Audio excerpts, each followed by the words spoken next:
Alright. Hello guys, this is Nizzy, and as always, welcome to the video. In this video, we will be talking about Season 1 and some of the issues that is associated with it. So without further delay, let's get into it. Okay guys, before I continue, let me say that this video would be more free-flowing and less structured and guided as in my other videos. It would be more of me reflecting on certain topics, so I hope you guys won't mind. Now let's dive into it. One of the biggest things I've heard about the community and their concerns with the game is the concept of one having to start a new character from scratch in the new season, effectively playing on a reset.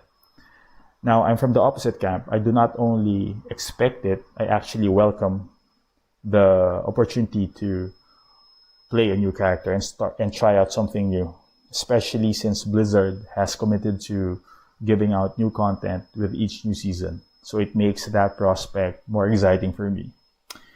Now that this seemingly big dilemma brings me to another issue I'd like to talk about, which is the appearance of casuals and pilots.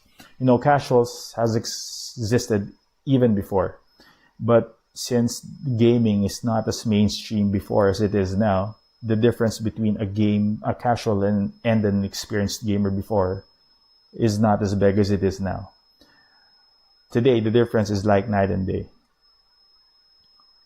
Also, it's no secret that Blizzard has made Diablo to cater to both casuals and experienced gamers, as evidenced by its design of the skill tree, which is what you first interact with as you develop your character.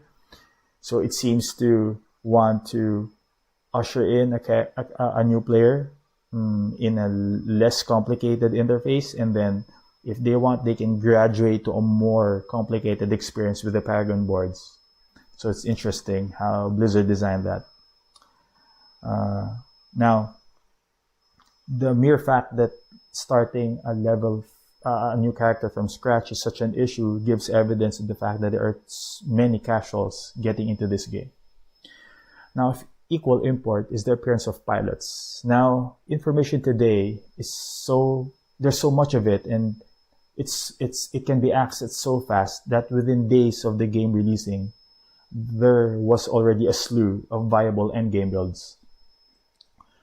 So, pilots of today can just literally copy-paste everything about their character and use it, from the gear, to the ability points, to the Paragon boards, to the glyphs they use. Whereas before, pilots, I believe, already did exist, but they still had to think about how they would use what they're copying and personalize it for their own needs. Now, it's also interesting to think about how these will interact with each other and with other types of gamers, especially when events come in. Like, for example, if PvP becomes more prevalent, what would the ecosystem look like? Would it be more cutthroat? Would it be more cooperative? I guess only time would tell. Now, the next thing I'd like to discuss is the issues of stash and leveling. Now, the leveling at least have been mostly addressed in the last patch. And I myself have found leveling my 90s range rogue pretty quick, a pretty quick experience. However, we have to remember that when the patch came in, most of us had already advanced level characters. Would our experience be as smooth as it is now if we had to level again a character from level 1, from scratch? Will the experience be as smooth as the experience we seem to have now with a boost that was given? Something to think about. Also, I think most of us at one point or another have complained about the lack of stash space.